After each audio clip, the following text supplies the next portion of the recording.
welcome everyone. We're going to get ourselves started in with Ultra Prime vs Radom, first series of the day for LPL. Only going to be covering just the one today because of time constraints, but as we get into this, Ultra Prime team which has had its ups and downs.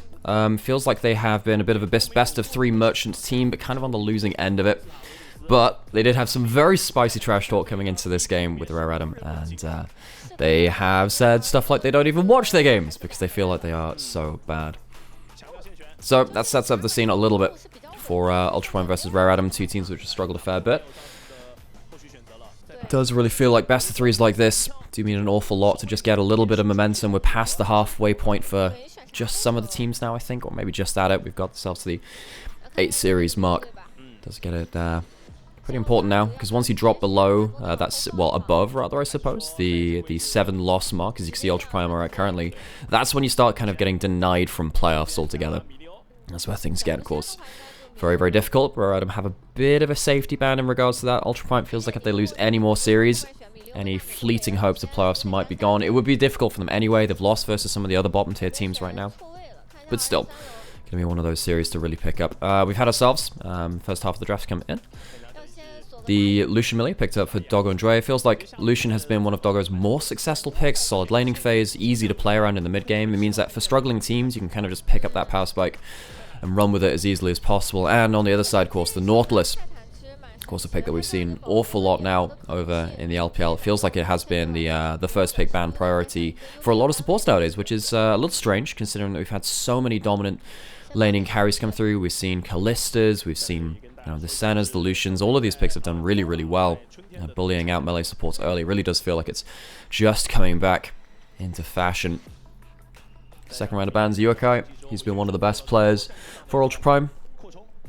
He's played some of the pieces like the Azir, but I've really liked his AD LeBlanc and his Akali, a couple of the more mobile assassins. Of course, stuff like the LeBlanc is in a bit of a weird space now after the AD nerfs. Not many people really willing to go towards the AP variant of that. It feels like that's maybe constrained what Ultra Prime want to do. Of course, they've done a little bit of cooking as well, so we'll see if they have anything left up and available for that.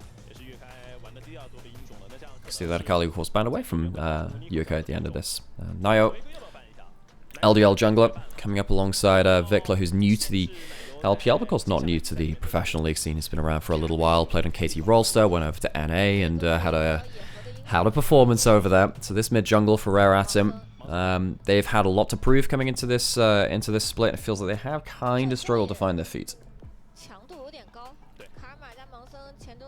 Picking up the Lee Sin, which means that got the Karma Lee Sin. The Karma can kind of help roam around a little bit and help out the jungler be a little bit more aggressive. On the other side, though, it does feel like it's a bit of a weak 2v2 for the mid jungle, leaving Hacker and Yukai to pick up pretty much anything they want. Feels like the Lee Sin Karma will give you some early push, but now locking in the Tristana, if you can lock in the Tristana Maokai, that feels like a very good 2023 draft.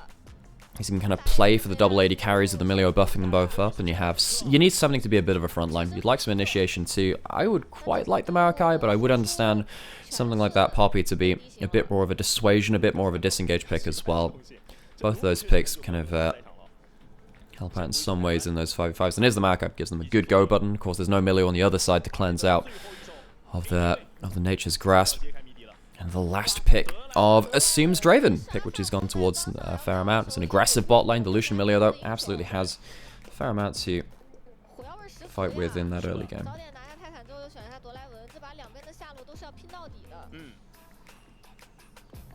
The full drafts come in. Feels like bot lane is where the snowballing potential, I mean, when you got a Draven in, it's pretty obvious, right? But definitely helps to focus down there. Interested to see what Yokai can do on the Tristana as well. I remember a game or two from Yokai where the fault I will give Yokai is that he carries so hard when he's playing well that he tries to play like that even when he is behind. It gets, yeah, a bit ropey at points too. So just see what happens with him trying to overplay his hand just a little bit. And we'll see how he can pick up the pieces. As we said, the Karma Lee Sin, not necessarily something which is going to be pushing you too hard. We get ourselves close up to that game 1 onto the Rift. I'm just setting some stuff up in the background, guys. It sounds like I'm a little bit rushed, and Sam is hastily making himself a drink as we get through into this first game. Zora as well, actually, worth mentioning him. He came up from the LDL. It's a player which Sam was pretty excited for. I really liked his Nami. His Nami was really good. Very good at buying space for a team when they played the Lucian Nami. But we're seeing much less of that one nowadays as we work our way into this game. All the same.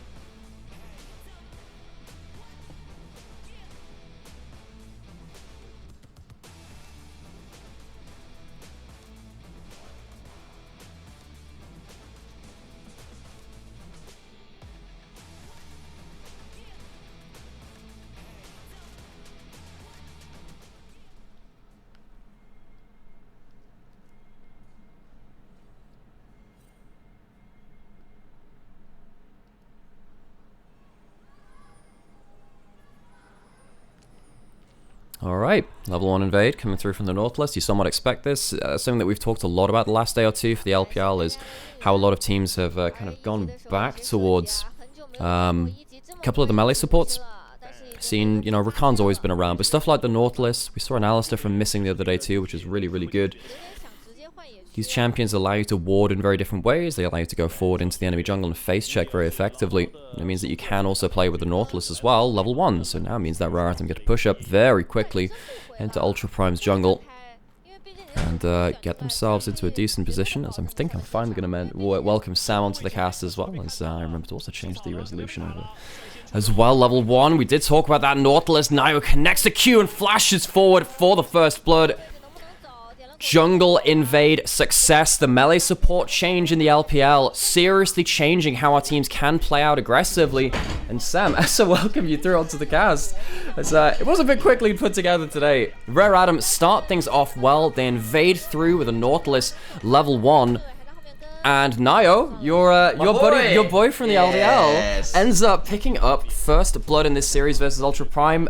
It's not necessarily a series which a lot of people would have highlighted, particularly coming through into today's games, but still, with the trash talk coming through from Ultra Prime, where they said, yeah, this team is so bad, we don't even watch their games. It started to heat things up a little more. As we're going to start settling down into the motion of things. How you doing, sir? Not so bad. I'm a little bit worried. Yeah, why is that? Well, it's because you're in danger of stealing my job. What's with that play-by-play stuff, man? Well, I mean, needs once must. Can you stop being good at it? It's actually quite annoying. Turns out, when you actually start listening to other people who are very good at their jobs, you pick up one or two things away from them. It is true. It's all on. Yeah, and so yeah, we're settling down into an early game. Only a couple of minutes in, but I was actually talking about this again because we saw the Lucian Milieu, and then of course we see Asum and Zora on the other side picking up the Nautilus. Melee supports have changed the way that the early games have been played, and now you can see that Ultra Prime. This level 1's kind of upset them a little bit. Nio feels like he's happy to push up. He has a pushing top, pushing bot lane, and with potentially Zora being unlocked from lane as well at some point into this game, it feels like Ultra Prime needs to be very careful with this early game. And Nautilus alongside Draven is not anything that Zora is a stranger to. Played a lot of it when he was one of IG Young specifically, star support. He was a real terror when he was able to be making plays around the map, particularly in sort of like the early part of the LDL splits last year. Having got Nio as well, who was over on top esports. They were two of the how do we put this? They were two of the more impressive prospects coming out of the league, and I think Rare Atom have not quite found their stride yet. And I think people like Vikla, of course, are that little bit more veteran, have got a little bit more experience. Yeah, in some ways, right. And you got to hope that they are able to lead the way a little bit more for some of these rookies coming in. On the other side, Ultra Prime, they have kept up with some of the players who haven't necessarily had the easiest of years in recent past. I mean, Doggo's had a lot of eyes on him because, of course, he was in the same BLG squad as Uzi and was switching back and forth with him. Came over to Ultra Prime and had an interesting time last year. Wasn't as dominant as I think people were hoping after his really good showing. Well, that was last year was the reunion of a lot of different bot lanes, and it felt like Doggo was in a great place to do some really big work, but sadly for him, he didn't quite manage to put things together. He's had some good games. We won't talk about the Rammus, but he's had some okay games too. But still, this is the problem when you're looking around this melee support. Zora misses the hook just there as they go towards bot lane, but still, it's that kind of player which Ultra Prime needs to be very careful of. Once they hit one item and they can start grouping up around the Maokai ultimate to defend their carries, that's when things work out a lot better for this team. And it feels like level 6 mark, first item, that's what we're looking for. Rare Atom, they need to start abusing their potential now and start abusing the roaming pressure of the Lee Sin Nautilus gank squad. And they do have that power there. I mean, on the other side, you know, Ultra have gone forwards. Maokai in the jungle shock horror. It's nearly permanently a support now. It's not support, hey. But, you know, you've got the massive front line of a Cassante plus the just zone control of a Maokai, and then you've got double AD carry with Emilio empowering them. If this game does kind of slow down, this Lee Sin Nautilus kind of combo with the Draven that wants to snowball, you can see how that could get stymied quite easily in mid-game if they don't get a little bit of gold to their name. Yeah, it does kind of feel like this kind of composition from Ultra Prime is much more 2023. The double AD carry with the Maokai, the Cassante frontline. It's something that we see a little bit more, but we do see it sometimes nowadays. But with Tristana being less of a blind pick mid laner, it has kind of felt a little bit harder to justify this kind of composition, especially with a lot of the AD mid laners kind of falling out of fashion a little bit. But in this game, Ultra Prime, double carries, Emilio the Maokai frontline definitely helps them. Potentially, that's going to be Decade all outing. That's a dead Xiaoshu, you have to imagine. Surely so. He's got a ghost and a dream, but I don't think any number of Freljordian animals are going to get him out of this one. The petting zoo about to fall down, though. I say that, he just walked down the river and Nayo's coming up. How much can Lee Sin do to try and turn this one around? Enough to keep him alive. Xiaoshu proves us both liars. And you know what Decade said to Xiaoshu before this game? Clean your ass, because I'm going to shit on you. Literally his words. That's what he said to the team. He can't quite make the toilet trip happen now as Doggo's under fire. That's the kind of trash talk you live for. Very rarely do we get that kind of fire out of players. Great to hear, but Xiaoshu clearly feeling a little bit like he's got his own shit-eating grin on, at the very least. And again, I'd like to say this is me being a potty mouth, but actually it is just the actual quote from the players of Ultra Prime. You're not going to go find more of the quotes from us, because honestly, the trash talk going into this series was absolutely legendary. Sometimes we miss out on it without having so many of the English translated interviews making their way over to our social media hemisphere, but still, I'm really, really excited for this game because of the fire behind it. Nayo, using his pressure as the Lee Sin early on and saying, look, I'm strong at these kind of levels to walk up. He has Vikla with the priority as well, pushes in, now steals away our Raptors. It's a nice steal, but they kind of want more out of this Lee Sin. Yeah, I mean, a Raptor camp isn't really what you take Lee Sin for, right? That singular advantage really isn't all that much. It's supposed to be part of a bigger picture of I have some trash talk. Oh, you've got it. You found it. The hook does miss. We don't have to talk about a fight. Decade said, I feel like I've never watched their games. I feel like they're bad. Yukai, I feel like Rare Atom is terrible in all aspects. Hacker, in terms of jungle, I will beat you up every time you come into my jungle. Dre, I want to tell the enemy AD, get some sleep because I'm worried that you can't fall asleep after this game. And Hacker's throwing down the roots that he can. Flash for the twisted advance. That'll be a dead Zora. Maybe he won't be sleeping after this one either. Oh my word, and this is now a problem because the Maokai ult has been unlocked for Ultra Prime. You can see how differently the team can now play around this Nayo. Going into the enemy jungle, he's doing his best to walk in and be aggressive, but it hasn't really netted the results. He's not been beaten up. Oh my god, he hasn't been beaten up. It's untrue, folks. Untrue.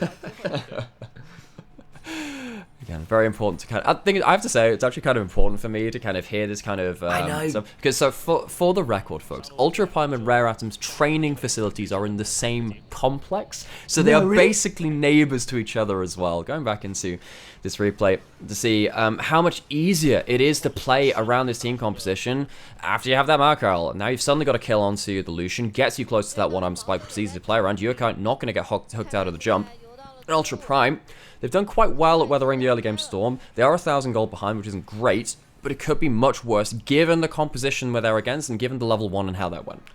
Yeah, that's very true. The only thing I'll say is Tristana, for me, when she's been in the mid lane, has been one of those champions that feels almost Caitlyn-esque in the fact that you often have a really strong, very oppressive early lane, and then once you hit that kind of 1.52 item mark, you kind of fall away unless you've snowballed a bit. It feels like your damage output isn't necessarily what you want. Your ability to be a real threat in those team fights maybe isn't exactly what you want until you hit that third item, until the levels start coming through again and your draw a bead passive gives you more uptime on the autos and you have to be less in the face of the enemy to make your damage happen. And I worry a little bit with Yukai being kept down by the Karma, where the That might end up that way. Is nice little Relentless Pursuit away, as I find the right ability name, and Zora eats a culling to the face afterwards as well. It's a relentless dodge. Zora, he's a player which I was singing the praises of a little bit. And given that our Rare Adam are a 2-5 team, he's a player that's come out. Of course, you know him from the LDL as well. I do. I've actually been quite impressed with how he's played for space in team fights. He's been very good at judging his disruption with stuff like Nami ultimates. Now, Nautilus is a very different kind of champion, but can still use that ultimate to, of course, disrupt the enemy backline as well. So I'm interested to see how he does as well, just tracking some of these prospects coming up into LPL proper. Nio's going to take all 3 of the first grubs. Hacker has seeded that side of the map and just says, okay, got pushing top lane against us. The enemy jungle's still very strong in terms of their skirmishing potential. Let's not try it. So Decade, going to be left alone a little bit. And the thing, of course, with Xante versus the Udyr is that you do just eat a little bit of a bad laning phase. Sadly, after that early play, didn't quite go their way. It was... inevitable almost. Yeah, a little bit sad. That's the way of it. Ooh, Yukai does not get his back interrupted. Nearly gets that one Decicler with the Q, but will not manage to land a Soulfire. Not Soulfire, it's just Inner Flame. Inner Flame and Soul Flare. Soul Flare. I'm going to have to ask you to memorize the Heimerdinger upgrade abilities. Oh, don't do this. Look, you've done that. So this is the thing. This is the breaking point. So Aphelios, we can do. We've done all of them. You've got the Moonshot. You have Onslaught for the Severum. You have Duskwave for the flamethrower for Infernum. Yes. Binding Eclipse for the grabs, and then you have the Sentinel turret as well. We can do the Hui ones. All 9 of them. Yeah. This is where we draw the line. What the hell is a Heimerdinger ability? They just annoy me.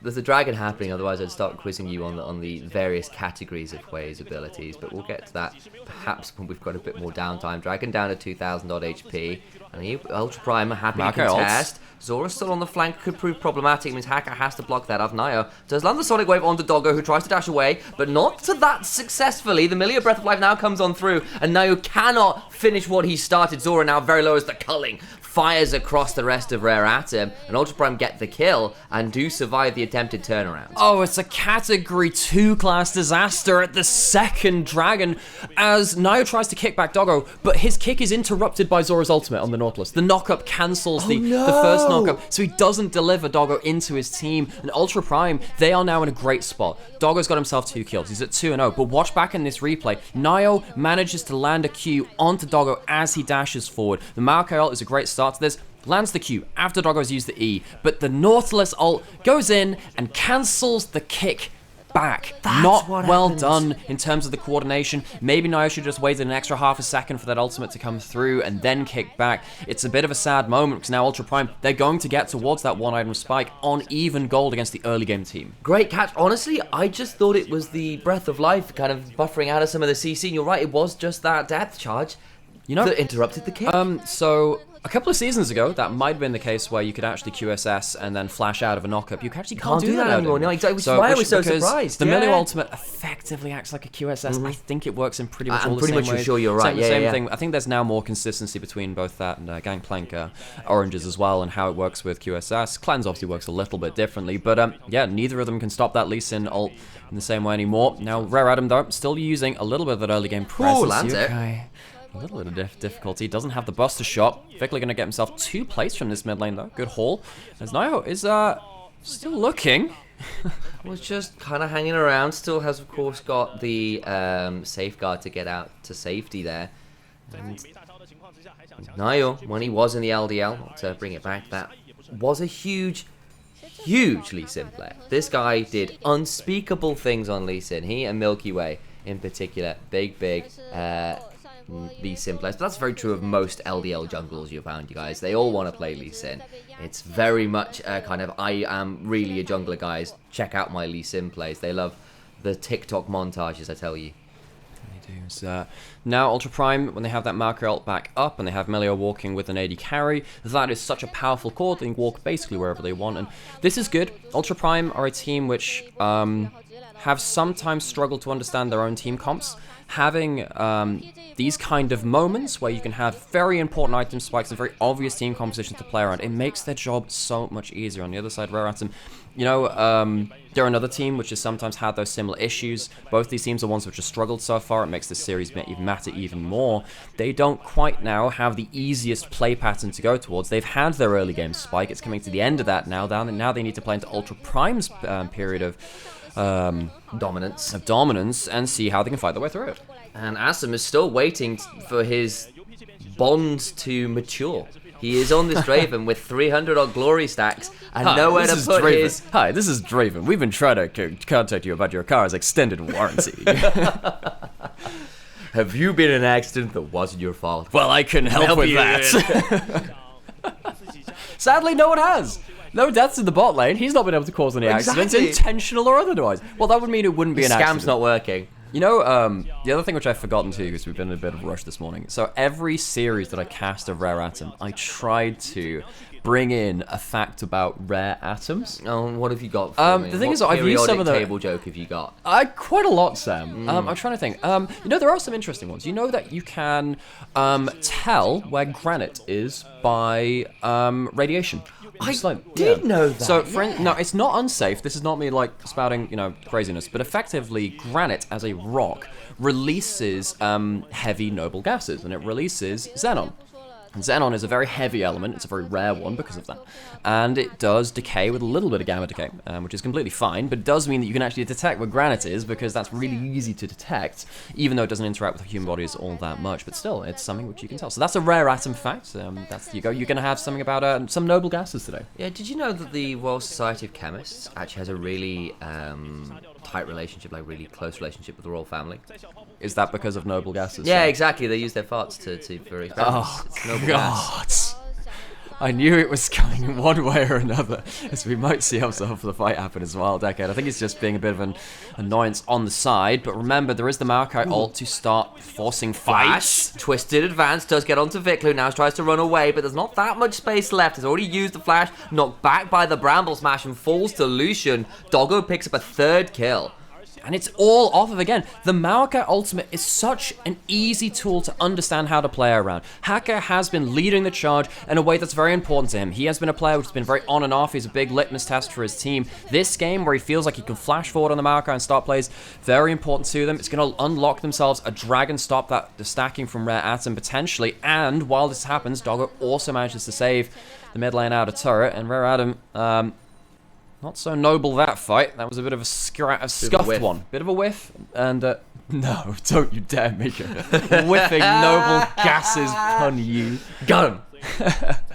But still, this You're not is supposed to react to that. That's not how noble gases work. True. Do you know why they don't react? Isn't it because they're just like really stable electron? Why? It's been a long time to consider this. That is why, but the reason for it is, so you look at the periodic table, anything on the left-hand side is typically more reactive, especially in the first two little lines of it. On the right-hand side, it means that they're almost full on their electron shells. They have less electrons to, well, in this case, they have a full electron shell, so they can't give or take electrons to fill or empty an entire shell for them, which means that it's very hard for them to react with things. And sadly, Rare Atom, they don't react very well to this one either. Hacker punishes the jungle mid-combo walking into the enemy jungle and just says, well, okay, we can just block off the rest of your team. Finds the fight. So, towards the top side of the river we go, and Ultra Prime maybe needs to be a little bit aware, because Rare Atom are definitely debating jumping onto Doggo here, who does dash away, and now has to quickly safeguard to safety. Body blocked by Zora, who does eat a culling again, but only to about a third of his HP bar. Worth noting, Lucian hasn't gone for the energized build, because you have the Milio here as well. You can look for the double DPS AD carries rather than looking for energized auto attacks, so he's gone for the Kraken Slayer. I don't always love this build, but I think when you have the Lee Sin, who can get quite tanky, and then of course the Udyr and Nautilus can maybe give you a bit more staying power to just cut through the front line and go front to back. Maybe it allows you to get sold something like a Bloodthirster as well as slightly That's true. Yeah, I thought about that. That's a good point. That's very intelligent, Sam. Of course, I think in this game you're going Navori second. I think you can't go Navori Infinity Edge anymore. I don't think. No, you can't. So, at which point maybe you can do Bloodthirster third. Though Lord Doms is still probably quite nice. I think it's probably Lord Doms because there's no poke on the other team unless the Karma lands a lucky Q. Depends really what they're feeling. You would justify a Vamp Scepter stop off maybe if you had to. Nayok going to jump in. He does get that steal. Saw the gold pop up come through there, I believe, anyway. And Ultra Prime, I still think they're pretty happy here. Rare Atom, they're still pushing up, still using the threat of the Nautilus and the Lee Sin. It is very aggressive, and Hacker doesn't have his ult. Just effectively, when you look at Ultra Prime positioning, look to see if they have the Marker Ultimate. Misses out that. Oh, trying to get the kick back. Gets Bramble smashed away. Will likely get towards this blast gun regardless. And Nio won't be forced to, well, won't decide to use anything like the flash, but doesn't land the important skills when necessary. Markel's back up now. So again, the entire game changes around that entire, just that one ability. If Ultra Prime can sit in with Maokai in range to start a fight or respond to a fight, that ultimate will change the course of the game. There's nothing like a Mikhail's through from Rare Atom. There's a cleanse on Assume. That's the only outplay that they have. Besides Vikla shielding up the first target hit by the Chandril, it feels like Ultra Prime, as soon as that's available, that's going to be the play for them. And the fact that Hacker is the person deciding the game, I think it's actually quite important for him as a player. Yep. He's a player which has sometimes been over-aggressive. He's sometimes been a player which has overplayed his hand a little bit, but him maturing to a bit more of a leader for the team has been very important for them. Xiaoshu going to take down this bot lane out of turret. First turret, and Xiaoshu, he's wiped, Sam. He's clean down there. We're not letting you forget that comment, man. No, and just Deco was a little bit late, and the bathroom's already clean. You know? Just how it is sometimes. For me, I'm kind of happy about that when you go in. You know, it's like when you go to like one of the public restrooms and it's like actually clean. It's a real joy. Very rarely does it actually happen. Yeah. Yokai on the other side, however, will trade turrets. So it's just a one for one of the extended. You know what? So this is going to be a hell of a tangent. So while I was out in Xi'an for summer finals, there was a difference between what toilets were available. So obviously, when you go to different countries in the world, they have different toilet setups. Now in the finals venue, you had a number of just the kind of like the hole on the floor kind of toilets, which are actually fairly common. I'm not going to disparage that or whatever, but it's kind of seen as a luxury to have the actual porcelain throne. Oh, really? So I believe the translation of what they talk about the porcelain potty is the human toilet. The human toilet. But excellent translation. They are never free because people are like, it's a seat as well. It is an enclosed space. I can take a break and you can just sit there and just play on your phone for a little bit or whatever. Just like have a bit of a timeout. I understand that. So, but what this means is that when I went to finals, I sat there like, I'd really like to go to the toilet, and then just they're all taken. I sat there like, I don't get to use the human toilet now. Well, Alex, it's because you're less than human. Wow. Yeah, this is the content. You're a colour caster. You don't get to be, you get to be a regular person. Okay, look, I'm not going to talk about the game again because I feel better about life. Level 11's hit for a lot of the supporting cast. Level 2 Marco, level 2 Dragon's Rage, important in terms of the bursts and in terms of the setup for these teams. Decade also getting to be powerful tank on the top side of the map. Dragon has spawned. Roudham, I don't think they can walk towards this dragon and start it up. They've got to look for a fight and try and pick off one of these damn AD carries. It's hard to get to them, though.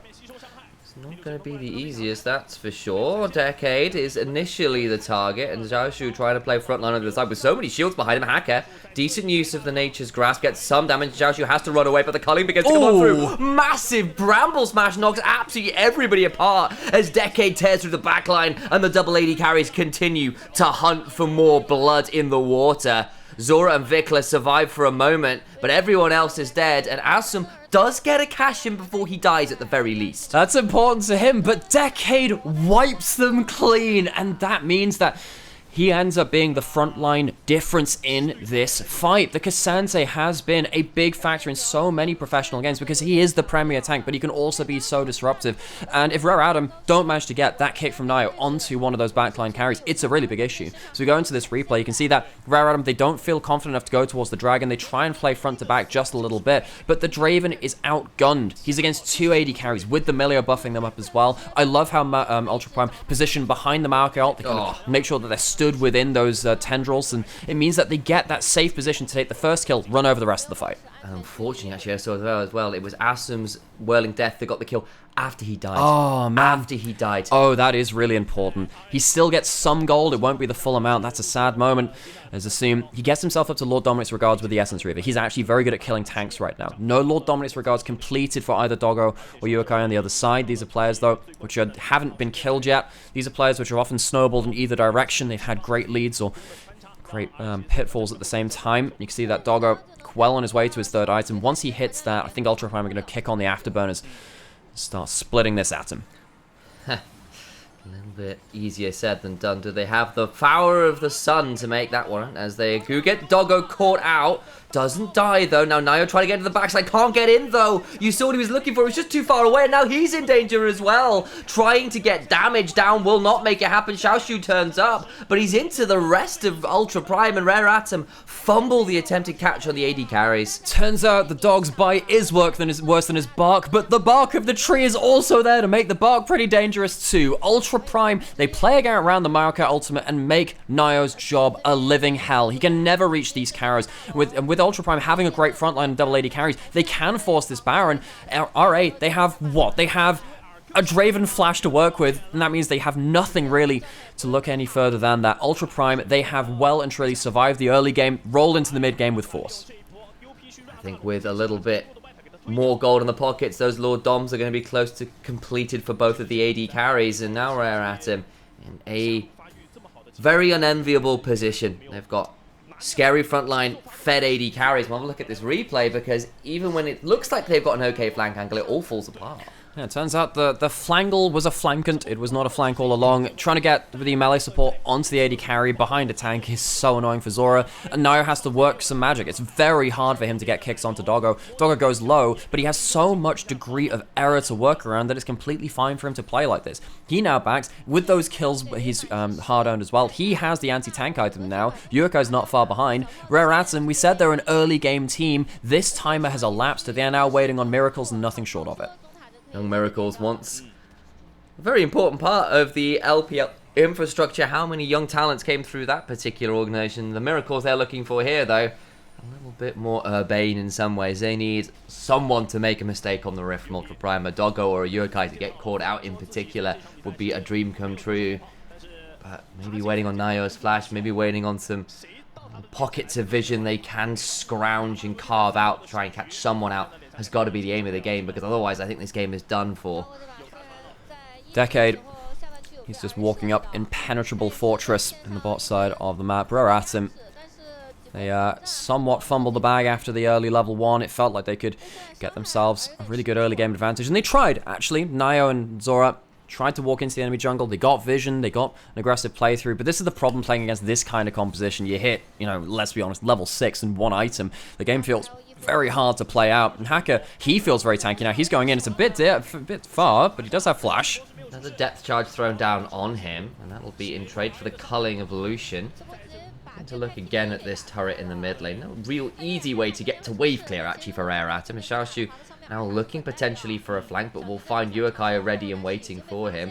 Next wave comes crashing on forwards, and this tower, with the addition of the Maokai ultimate, is just not defensible. So Maokai ultimate with Baron is one of the most strong tools you can use in the game to break towers, because you don't want to get rooted out by a long distance Maokai ult as it pins you on the turret, especially when there are double AD carries gunning you down at the same time. Rare Atom, they really are waiting for a miracle play, but they don't really have even the best flanking threat. They don't have something like an Assassin Aatrox who can teleport into the backline. They don't have someone like an Akali that could do something from the mid lane. They're stuck with the Karma and, of course, the Udyr as well. They can perform their utility and tank roles well, but they're not really the tools for the job to come back in this game. I feel like, really, they're looking on a Baron steal, a lucky catch out on bad resets. It's not going to be easy to come by, though. Ultra Prime, they can just stick together, strengthen numbers. Part of it as well for me is Nio, despite being in the right positions to get good kicks onto one of the AD carries, has yet to have one successfully, smoothly come off. And if you could kick,